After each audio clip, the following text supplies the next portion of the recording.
It is 1 p.m. and we are live on DSTV channel 421, GoTV 125, and around the world on myjoyonline.com. This is Joy Newsroom with me, Winston Taki. Our headlines this hour. Now, the NDC flag bearer, John Mahama, vows to investigate the 2023 military brutalities in Garu if elected, as he emphasizes NDC's commitment to justice. Also, exactly 50 years ago today, Ghana made a historic switch from left-hand to right-hand side driving. We have details as the National Road Safety Authority says the change has made a profound impact on the country's transportation.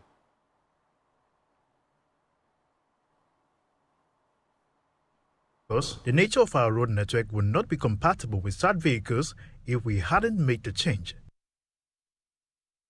And ahead of the commemoration of Founders Day, President Akufo-Addo addressed the nation, firmly rejecting the notion that Ghana was founded by a single individual. Rejecting completely the notion that Ghana was founded by one man.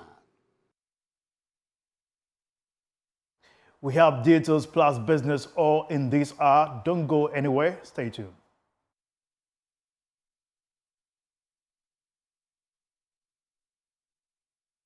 Headquarters is brought to you by Petrosol, your clean fuel in full quantity, and the Chartered Institute of Management Accountants, HIMA, the American Institute of Certified Public Accountant, AICPA, together as the Association of International Certified Professional Accountants, Chopbox Technologies, a convenience service, and Youth Bridge Foundation, bridging the gap for positive youth development. Now, the NDC flag bearer, John Mahama, has pledged that a future NDC government will investigate the military brutalities that occurred in Garu in the Upper East region last year. During his visit to the Garu constituency, as part of his tour of the region, he said the NDC is committed to justice and will ensure accountability. The October 2023 incident resulted in the death of one person.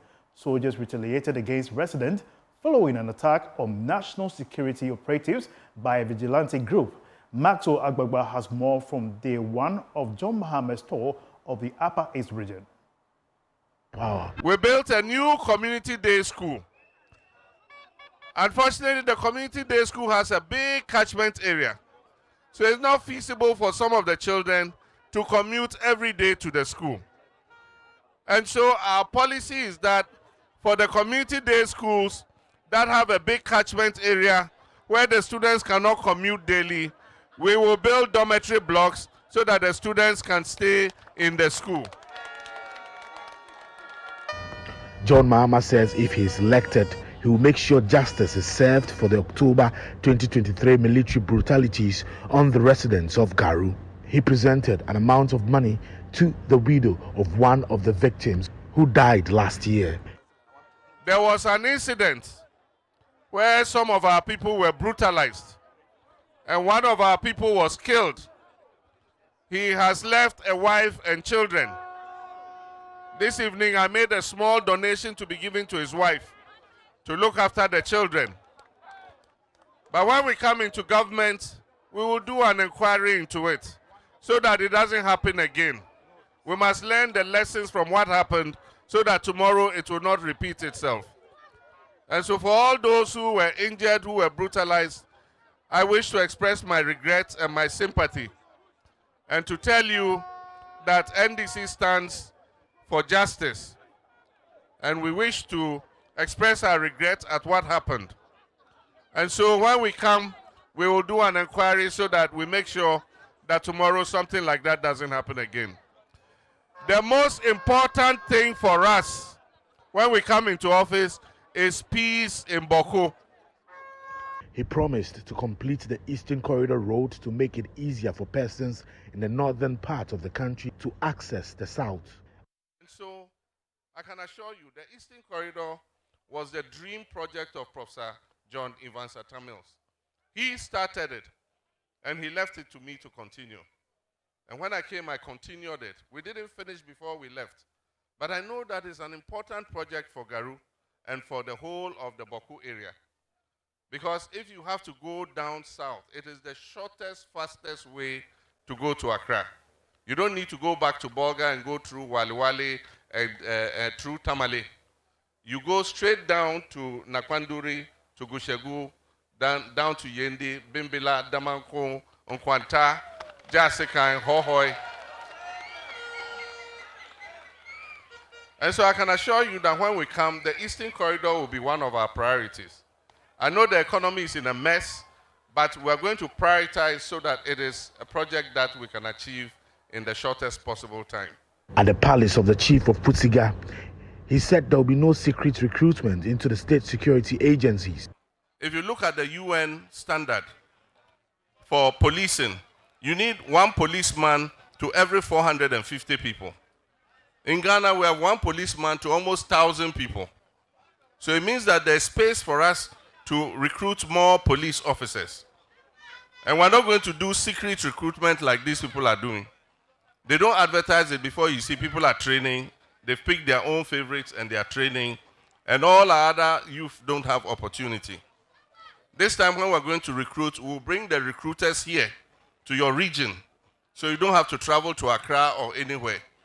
You will apply as usual. The recruiters will come, they will call you. Because we want to give all our young people the opportunity, the same opportunity, to be able to be recruited. Instead of making it lopsided, only a few people, the few who have people they know, are able to get recruitment. He promised more support for farmers if the NDC is elected. NDC is coming to establish farmer service centers. Every farmer service center will have at least 10 tractors with planters, harvesters, everything that a farmer needs. You have fertilizer, you have weedicides, you have improved seeds, everything. And each farmer has to register with the farmer service center closest to him. They will come and measure your farm and see how many acres you're doing. They know how much seed you need. They know how much fertilizer you need. They will come and plow for you. They will harrow for you. They will plant for you. And they'll do it on high purchase, on credit. And when you harvest your crop and you sell, you come and pay, so that the next season they'll have money to support you again. This will help our farmers to be able to produce more food.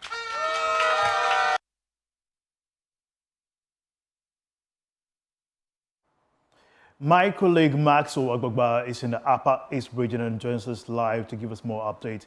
Welcome, Maxwell. It is day 2 of the NDC flag bearers tour. What can you report from the Upper East region?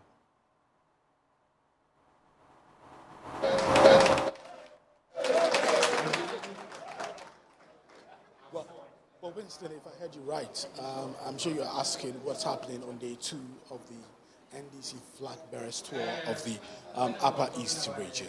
What is happening behind me right now is community engagement here in the Zabila constituency. But from the Zabila constituency, this is the second place that the NDC flag bearer is visiting today. His first port of call today was in the Binduri constituency, where he interacted with the chief and opinion leaders of the Binduri community, and then he later moved on to the Binduri Senior High School, where he addressed the residents in a community engagement program. Now, at the palace of the Binduri Naba, the chief of Binduri, he raised concerns about what he describes as attempts by some people to create tension between him and then the Mamprugu state. He says comments that he made yesterday at the Boku Naba's palace after the web proposals, after the web proposals from some of the residents and the chief for a new region to be created from the Boku area. He said some persons are trying to put a slant on the comments that he made there, trying to create tension between him and then the Mamprugu people. But he stated clearly that he did not even mention the Mamprugu people. He said he only mentioned the Northeast region in terms of land size. We can hear what he's been saying. Yesterday I went to Bokunaba's palace and he spoke about the issue of carving out another region to encompass the 6 constituencies in this area. And I explained that there were constitutional processes that needed to be gone through, and that the criteria was 1, economic viability, 2, land size, 3, population. And aside from that, a petition must be presented, a commission of inquiry must be set up to look at the feasibility of creating a region. In the evening, I saw a fake news story misrepresenting completely what I said and trying to put me against the Mamprugu state. I never mentioned Mamprugu yesterday at all. I was just comparing land size and region and economic viability and all that. The president condemned misinformation, and he used the Ajapadia document as an example of misinformation. But probably what the president doesn't know is that his office, the Flagstaff House, is the headquarters of misinformation. That is where the fake stories misrepresent what people have said and feed it into the social media. His own office is the headquarters where they do that. And so he should clean his house first before he talks about misinformation in other places. Well, what should we be expecting on the next phase of the former president's tour in the Upper East region?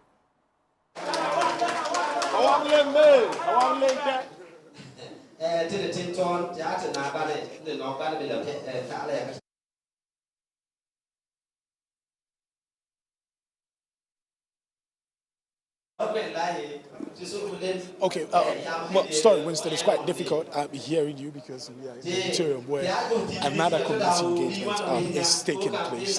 But if you're asking what to expect, well, after that conversation at the Binduru Nambas Palace, he proceeded to the Binduru Senior High School where he spoke at length and promised some young people who were also part of the crowd that gathered there to listen to him. He promised them a better, what he described as a better free senior high school program. He says if the NDC is elected into power, senior high schools, the headmasters of senior high schools will be empowered to provide food for the students. So that would no longer be the responsibility of the National Food Buffer Stock Company. He says students are unable to get nutritious food to eat as a result of what the status quo is, currently, where the National Food Buffer Stock Company is expected to provide food for these students. But he says the NDC would empower the headmasters of the various senior high schools to provide food for the students. So the headmaster of Binduru Senior High School, he says, can't go to the Binduru market to get rice, to get beans for his students. He says by that, the students will be well fed. He has also been talking about the National Women's Bank Program, the National Apprenticeship Program, and others. After this interaction, we'll be going to some other constituencies. Yesterday, he ended this morning at exactly 11:30 p.m. and is expected to end deep in the night also today. Okay, Mark, we'll be following up with you in the subsequent bulletin. Thank you, and we're sure to get more update from that. Now, moving on, but still on education. Education Minister Yao Osei Idichum says the MPP government has completed more e-blocks to accommodate senior high school students than the government that originally started the project. Dr. Idichum said the previous government built e-blocks in the middle of the jungle, when majority of these blocks could have been started in Accra and other cities which could have served its purpose better. He spoke on the sidelines of the SRC Week celebration of the Accra College of Education. I don't think e-block is a subject of the discussion, but suffice it to say that we've completed more e-blocks than the government that started the e-blocks. But I tell you this, it's not about politics. It's about how do we change Ghana. It's about how we change this country. This politics, slash and burn, saying that this government did nothing and I'm doing more, should be a thing of the past. We can't afford slash and burn politics.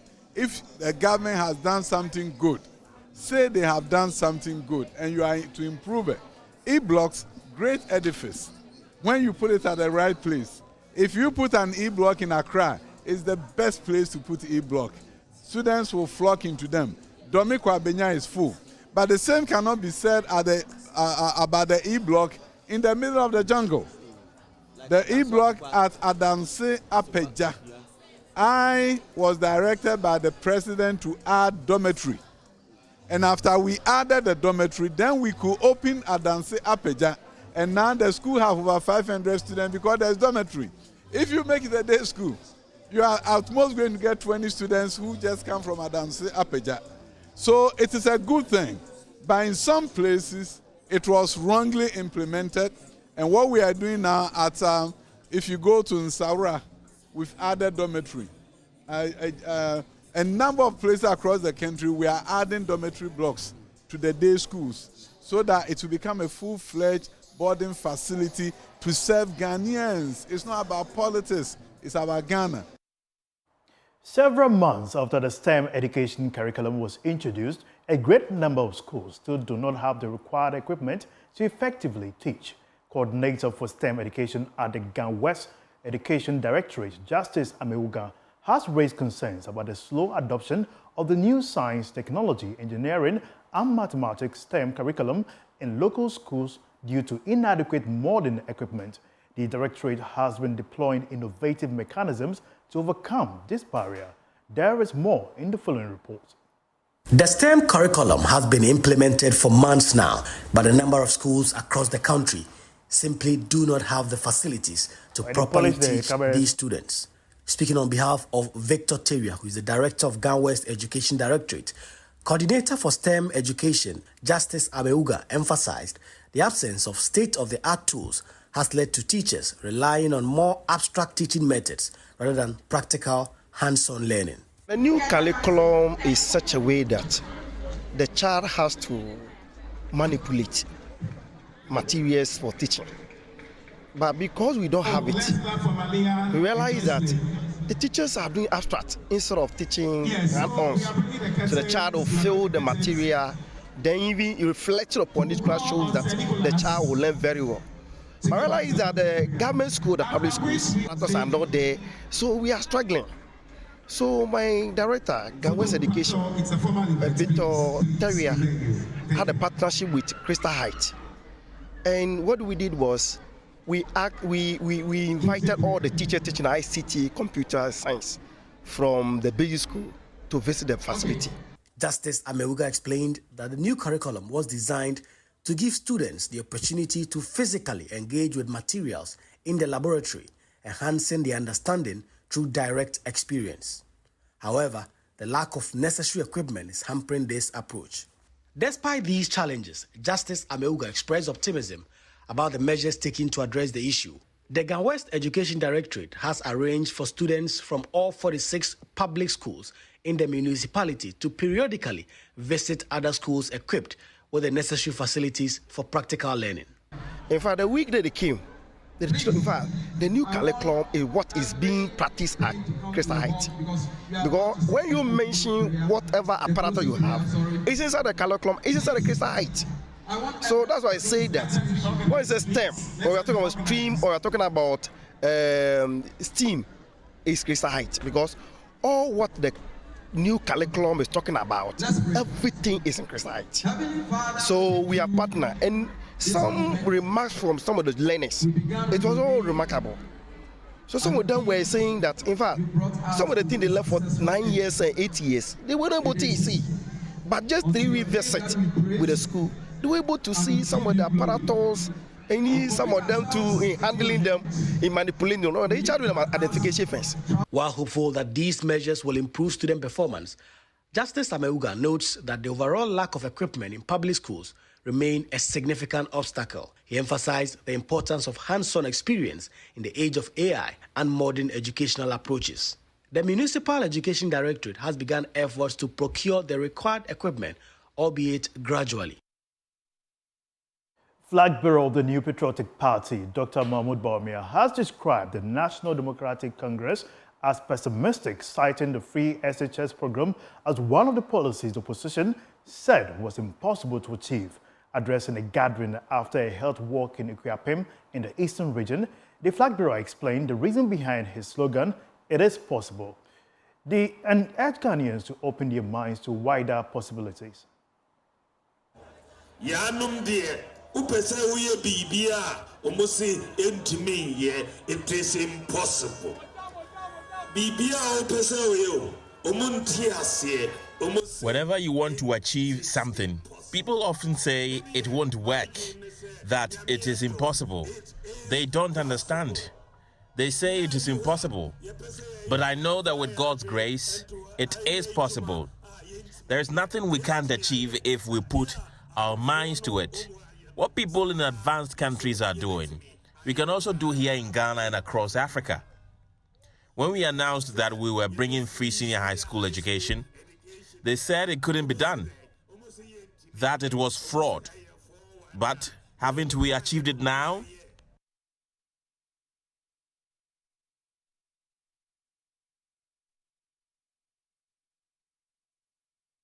At a presentation of laptops to special teachers at Ekropom, Dr. Bawumia indicated his personal mission is to ensure that special education needs are prioritized as a way to ease the burden on parents and guardians and improve access to school.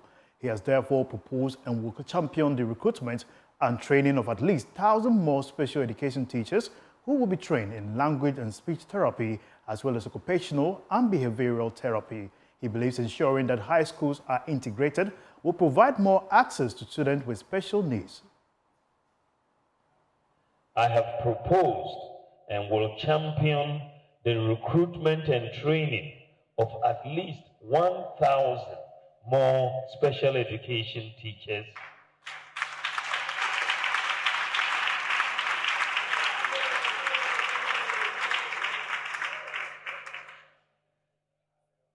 training teachers in language and speech therapy, as well as occupational and behavioral therapy.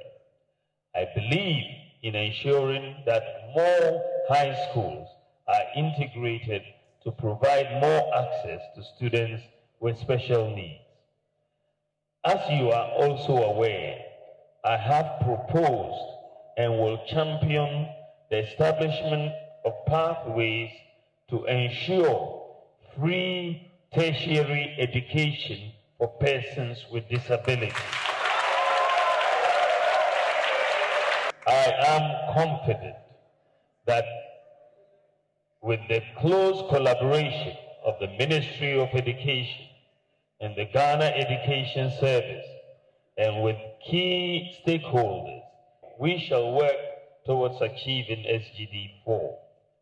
The ICT lab we are here to hand over is more than just a room filled with computers.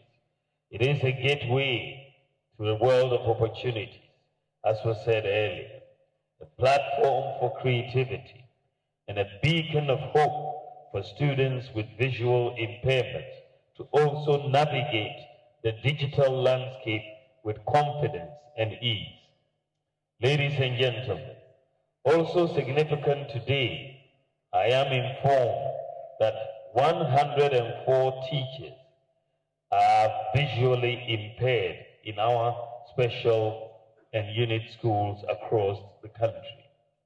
With the help of our partners, I will also be distributing special laptops to all 104 visually impaired teachers.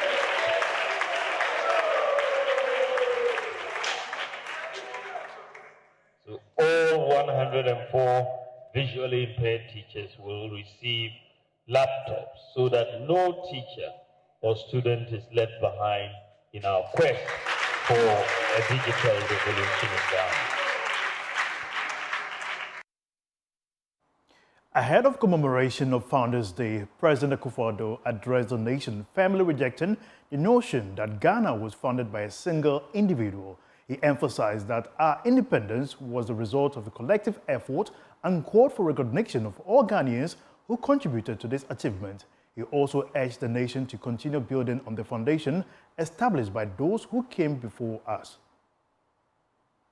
It is most appropriate that we have chosen this date to honor their sacrifices, their resilience, and their strong dedication to the ideals of freedom and justice.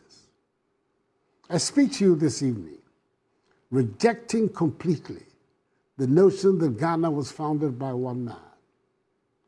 Whilst Kwame Nkrumah's contributions to our independence are undeniable and unassailable, it is important to acknowledge for our self-respect that the struggle for our nation's freedom was a collective effort spanning several generations. The formation of the Aborigines Rights Protection Society, the British West African National Congress, jointly sponsored by Joseph Casely Hayford and Thomas Hatton Mills, the United Gold Coast Convention, the work of countless unsung heroes, and the tenacious spirit of our people all played vital parts in bringing us to freedom and independence. Kwame Nkrumah, with his charismatic visionary leadership, was undoubtedly a major actor in the final lap of our journey to independence. And that is why, despite the several unfortunate things that happened after independence under his watch, Parliament in 2019 decided to memorialize his date of birth as Kwame Nkrumah Memorial Day, the only Ghanaian so far to be so honored in our history. His ability to galvanize the masses and articulate a clear vision for a free Ghana inspired many. However, it is essential to recognize that Kwame Nkrumah stood on the shoulders of past leaders. The groundwork laid by the Aborigines Rights Protection Society, the British West African National Congress, the United Gold Coast Convention, and many other organizations and individuals provided the foundation upon which Kwame Nkrumah built the Convention People's Party, CPP. And indeed, that is why he was careful to associate the name of his new party with that of the convention. The contributions of the leaders before him were instrumental, as is natural in the continuum of history, in shaping the political landscape that facilitated Kwame Nkrumah's rise to prominence. This is where we take a short break. We'll be back with more news. Stay tuned.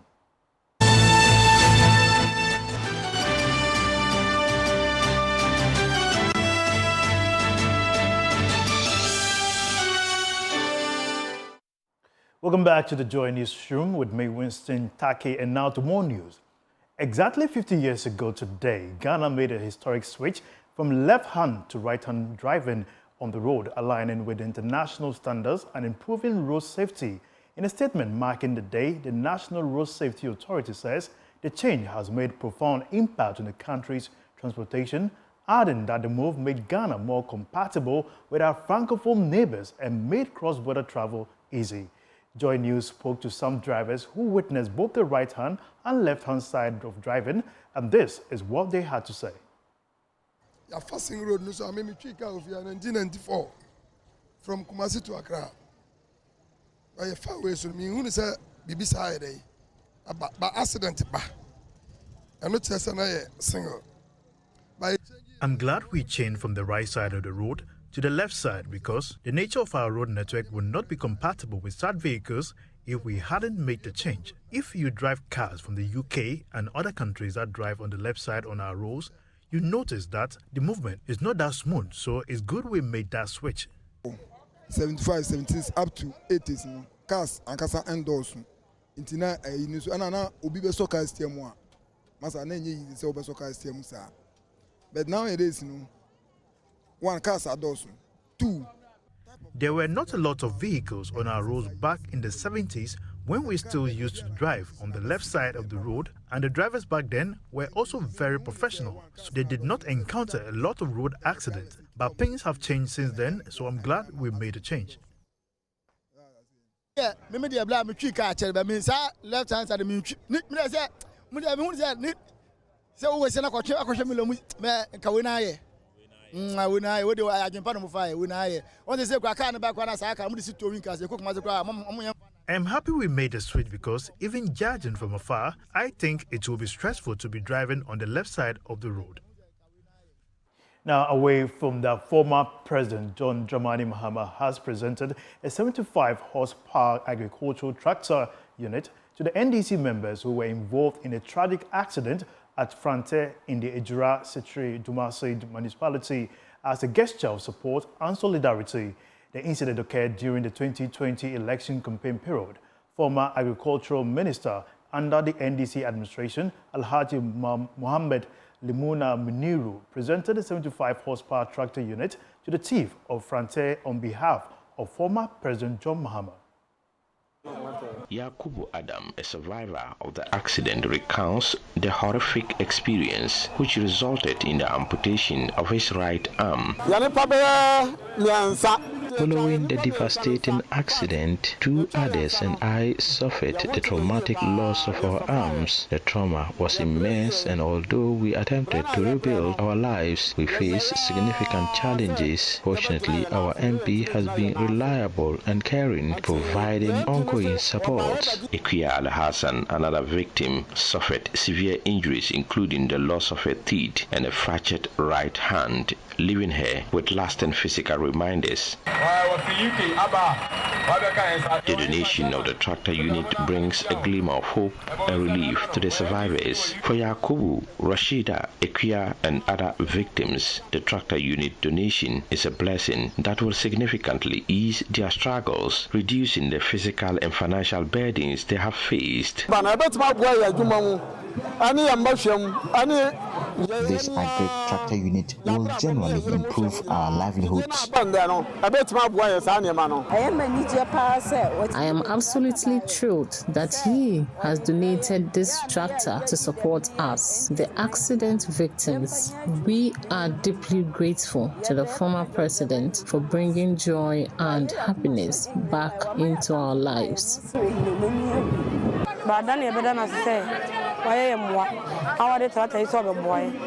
We are speechless and only express our heartfelt gratitude for the gift of the tractor. We are truly thankful and hopeful for even more support in the future. Former Agriculture Minister Alhaji Mohammed Limuna Muniru explains that the tractor unit donation aims to empower the accident survivors with a sustainable means of livelihood rather than just providing temporary relief. Adia kotu eno enkwan yentimi nto obi nkwan ena yentimi nya hwe mo mo disempai bo enti do mo uye no yebebo mpai amamo. What we witness was a stark reminder that life is priceless. Our only recourse is to offer prayers for those who have passed on. We also made a conscious decision not to create dependency by providing temporary solutions like food, but instead empower them with skills to become self-sufficient. Occasionally, financial support is offered, but it often gets squandered. Considering their profession as farmers, we thought it more impactful to provide a tractor to boost productivity, enabling them to earn a better income for themselves and their families. Chief of Franti, Nana Owusu Setre Bobo III, commends former President John Mahama for his generous donation of the tractor unit and encourages him to continue his benevolent support. A report by Mohammed Nuruddin.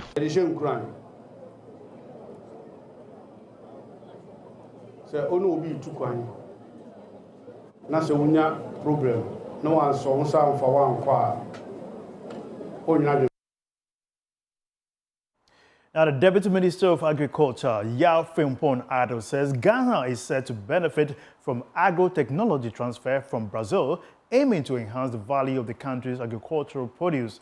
He highlights that the second phase of the Planting for Food and Jobs initiative will necessitate constructing numerous food processing facilities nationwide to boost Ghana's food processing capacity. Speaking at the launch of the Ghana-Brazil Chamber of Commerce in Accra, Mr. Frimpong emphasized that Ghana stands to gain significantly from Brazil's extensive expertise in agro-processing. There's more in this report. The launch of the Ghana-Brazil Chamber of Commerce brought together government officials, corporate executives, politicians from both countries, and potential investors from Colombia and Chile. The chamber aims to enhance trade and technology transfer between the two countries and foster close cultural collaboration. Speaking at the launch, the founding president of the GBCC, Edinam J. Sika, emphasized the importance of the chamber in improving Ghana's trade balance with Brazil.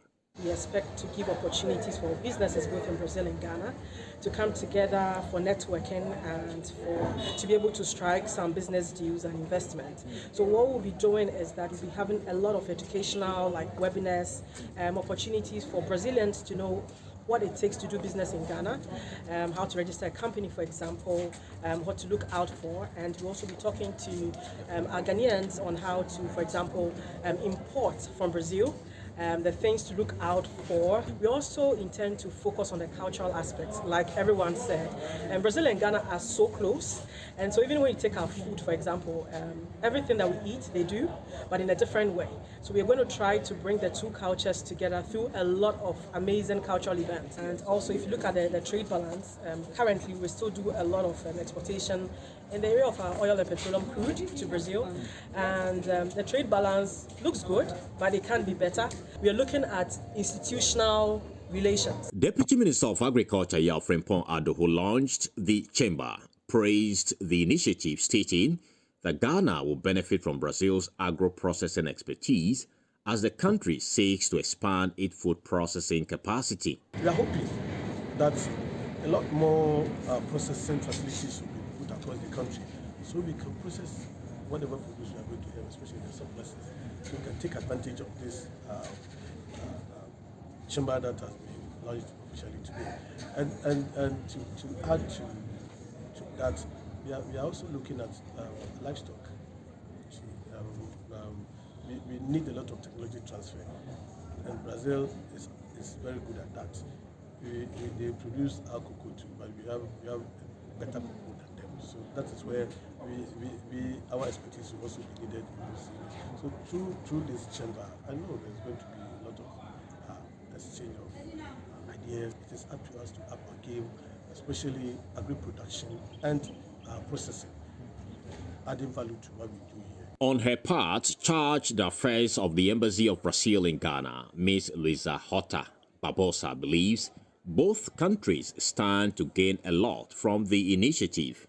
Well, I think our countries have much to gain from each other, because Brazil is renowned for our agricultural prowess, our technology, advanced technology, cutting edge in the field of agriculture especially, and Ghana is a dynamic and growing market. So I think we are a natural complement in that area. So I think we can both benefit from this as we intensify our trade and also help increase productivity in Ghana, and especially in critical areas such as food production and food safety. Deputy Trade Minister Michael Otrebefi used the occasion to appeal to Brazilian businesses, urging them to leverage Ghana's strategic location and the Africa Continental Free Trade Area Initiative to invest in the country. For Joy News, Carlos Caloni, Accra. Now, moving on, Nadoli Kaleo, District Director of Health Services, Phoebe Balangunyetimi, has expressed worry over the growing cases of hepatitis B, C, and liver cancer in the district. This she attributed mostly to the unhealthy lifestyle of people. Speaking at the medical screening exercise funded by the Nadoli Kaleo Member of Parliament, Anthony Minkara Suma, she called on the people to prioritize their health and desist from unhealthy lifestyles that will enable them to contract the diseases. Vivi Palanguni Timi also used the opportunity to call on the government to make vaccines available for the treatment of the diseases. Joy News Upper West correspondent Rafiq Salam reports from Kaleo. Nadoli Kaleo District Director of Health Services, Phoebe Balgunyentimi, painting a mental picture of what prompted the Nadoli Kaleo Member of Parliament, Anthony Suma Mankara, to fund the medical screening of constituents on hepatitis B, C, and liver cancer. Initially, we were seeing a lot of the Bs, but currently we are beginning to see hepatitis C also on the ascendancy. Aside that, we have also been battling with cancers. And in this district, I would like to indicate that we have even lost staff from liver cancer. And we've also lost staff from other cancers like the breast cancer. And so because of the data that we are seeing, because data informs everything that we do, we discussed with the MP to see how he could help us. many people will not have access to this service because we don't provide this service except the testing for the hepatitis B and C. Phoebe Balogun says the figures are worrying and there is a need to up the ante in order to put a lid on its rise. The figures we are getting is quite alarming. We do not want to put it on the public domain, but people will get scared, but it's quite alarming. Dozens of residents from the constituency thronged the various training centers for a free medical exercise conducted by the Liver Cancer Foundation led by Surgeon Dr. Sare Ofe. Most people are living with hepatitis B and C, but they do not appreciate the relationship between the hepatitis and liver cancer. So by the time they have symptoms of liver cancer, the disease is so advanced that no treatment works for them, and they only have a maximum of about 6 months to live. We want to change this narrative, and so what we try to do is anybody with test in the community who is hepatitis B or C positive, we scan your liver as well. And so if there's a cancer already developing, so it will be so small that will be amenable to treatment. Using figures from the World Health Organization, the Kolibu surgeon disclosed that liver cancer is the #1 cause of all cancer deaths. He estimated the number of people living with hepatitis in Ghana to be between 8 to 13% of the country's population. Has been found from people who come to hospital, people who do blood transfusion, and then isolated data hospital-based. So the first time that we want to see a defined community and the prevalence of hepatitis B and C. CDC Nadolo Keleo constituency organizer Frederick Kanigi averred that health is one of the topmost priorities of the Nadolo Keleo Member of Parliament, Anthony Sumamankara, and wouldn't like to deviate from it, hence his involvement in the free medical screening. His interest has always been on health, and health has always been one of the items that is on his agenda. Whilst advocating for the government to come with vaccine for the treatment of the disease, the Nadolo Keleo District Director of Health Services urged the people to desist from unhealthy lifestyle practices that will lead to them contracting the disease. Reporting for the news, Rafik Salam, Keleo. We have business news for you after this short commercial break. Stay tuned.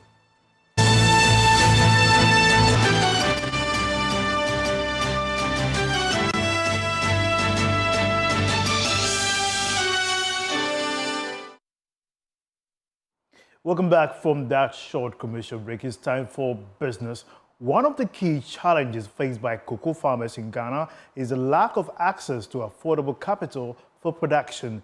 According to the CEO of Plot Enterprise Ghana, Patricia Diaby, there's an urgent need for government to put in place financial tools to help mitigate the risks involved in pricing and sale of cocoa beans, both domestically and on the international market. She was speaking at Badia's ceremony held in Accra. I always say bankers, they give you the umbrella when the sun is out. You rightly said we're in a very competitive market, competing with multinationals, that at times they bring facilities at 2%, and then the local banks want to slap an interest of 6-8%. So first, there's the cost.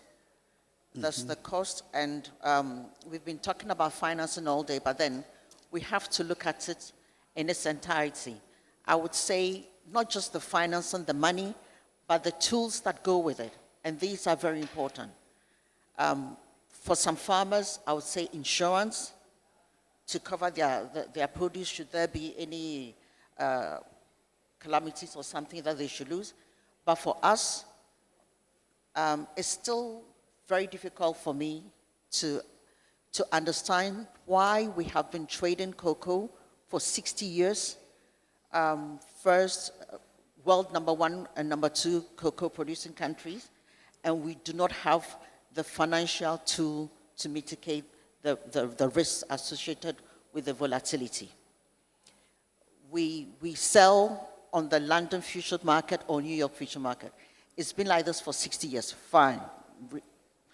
But then, how can we go on doing that, knowing it's very volatile and we do not have the financial tool to mitigate the risk associated with the volatility. So my point is that the financing is very important, but it should come with all the tools needed to make a sound business. That will be all on Joy News today. My name is Winston Taki. The law is next after this. Stay tuned and enjoy the rest of our programs. Bye-bye.